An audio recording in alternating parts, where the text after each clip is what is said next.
Wow, it's Tuesday, the 26th of January. Today, in your writing, you are going to be proofreading and editing. I want to just remind you that this is as important part of the writing process as the planning and as the writing.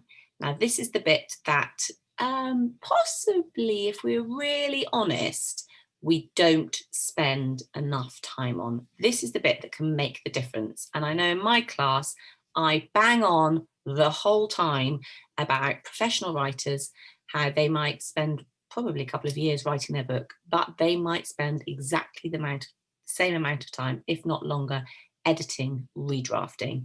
It is vital. It's a really important skill. So you've got lots of time to do it today, and I've broken it down into really small chunks on purpose to help you. And the first thing we're going to start with is the proofreading bit. Now, there is a lot going on in a narrative, so there is a lot for us to think about. This first slide here, if I can get it on, there we go. This first slide here looks specifically at spelling. So we have provided you with a word bank to help you check some spellings. These are spellings that we thought might come up. That will help you. We've also put on there some Year 6 common exception words, which you might want to see if you can incorporate into your narrative. The best thing to do is when you're reading and proofreading for checking is to kind of dot spellings, get a dictionary, or if there are simple words, just have a go at writing them a few times to see which you think the most appropriate, which looks right.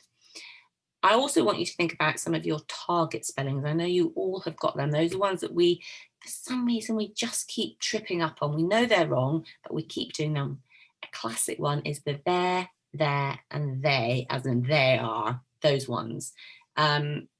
Really annoying. Some of you with your wheres and your words, all of those little things, just have a little remember what are the ones that I know how to spell, but for some reason I always get wrong. Just check those common exception words. They're usually the key stage 1 ones, to be honest. Get those sorted first, and then get a dictionary out or use a spell checker online to help you with the more tricky spelling. And I say, on Padlet, we have provided you with a word bank. Do that first. I always think it's actually much more interesting and much more just engaging to see if you can actually do your spelling with somebody at home. So that might really help. So that's number 1. Number 2, punctuation. Come on, Year 6. So the classic thing that we find as teachers are these cheeky commas. So I have written out here some examples of where we do tend to trip up with commas. Number 1, fronted adverbials. Remember, when you've got an adverbial at the front of a sentence, we call it a fronted adverbial, and you always put a comma after it. For example, as I've put here, without warning, comma. The other thing, I know you'll be using some lovely starting your sentences with subordinating clauses because you write complex sentences in Year 6, which is fantastic, but they also need a comma after them. So, example number 2, as soon as they reach the shelter, starting with a subordinating conjunction as, so therefore it's a subordinating clause, you need a comma after it.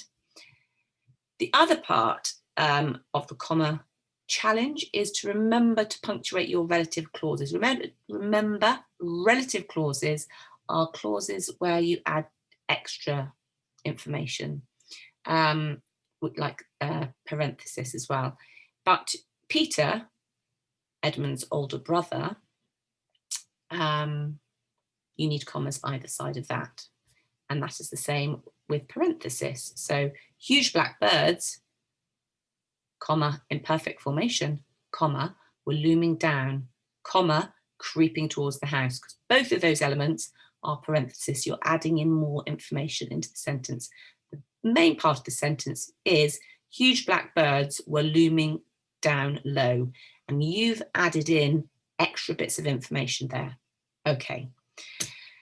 Final bit of comma work, which I noticed quite a lot coming through when you were doing your dialogue last week, is don't forget to add these commas in to your speech, into your dialogue. If there isn't an exclamation mark or there isn't a question mark, it is more than likely for it to be a comma. For example, I'm going back for father, comma, William bellowed as he ran back to the house. And remember, your inverted commas for your speech, all the punctuation needs to come within that. Fabulous. So tick, punctuation done. Next thing we need to check, so we've done spelling, 1, we've done punctuation, 2, let's check on the grammar. The best way to check on grammar is to read it out loud because it needs to make sense. And if it makes sense, you will know whether it makes sense. But the thing I've highlighted here is past tense. This is, you are telling a story. It's a story, it's happened, you are telling this story. So all your verbs need to be in past tense. Most of the verbs will have past tense, it'll be ed endings, unless, of course, they are irregular verbs such as swung and caught. But a lot of the rest will have ed endings. So make sure that is consistent throughout, please. And we've done a bit of a recap here on your speech punctuation. There's a lot of fiddly speech in, there's a lot of fiddly punctuation in dialogue, but is very, very formulaic. Once you've understood exactly what you need to do, you just follow that. So rewatch that little bite-sized video because that'll be a very good recap. So that is all your proofreading done. Hopefully your punctuation, your spelling, your grammar is all looking beautiful. Now what we want you to think about is we want to think about your editing. We want you to edit to actually improve the impact on the reader. And you do this through your red penning, or you can do editing flaps like we do in my class, and I think in other classes, or you can rewrite chunks on another page rather than trying to scribble out and sort of mess up your beautiful writing. So I've done a tick list here, a checklist for you. And I'm just going to run through it because then you are very clear.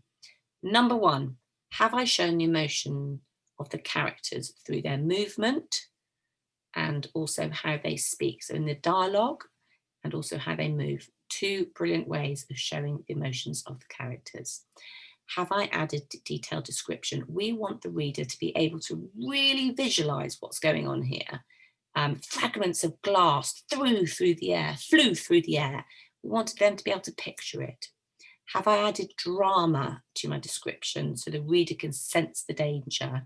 All went silent. No one moved. You know how to build up that tension and that drama. Short sentences. Have you organised your writing into paragraphs? I know we said there are 4 kind of distinct scenes, but within those scenes, you might also want to split them into paragraphs. A general rule for paragraphs, new paragraph for change of scene or change of place, new paragraph for change of time. And in this piece of writing, obviously it's quite a short period of time, but there are also clear segments from, when Edmund is looking out of the window, to when the girls get up, to when they leave the house, to when they go back to the house. These are all different times, but they're also, if you're changing the tempo or the emotion, that's a good guide on how and when to put in a paragraph break. And the final thing is, have you linked your paragraphs? This is a really good, sophisticated year 6 target. It's about linking paragraphs. And that a simple way of doing that is through adverbials, which we have looked at this term. So have a look back and think about the adverbials, and there are some examples I know from earlier last week. Fantastic. That's going to keep you busy.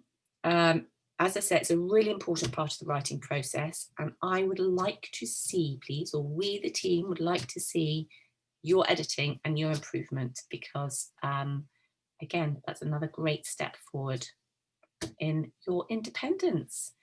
Right, I will speak to you tomorrow.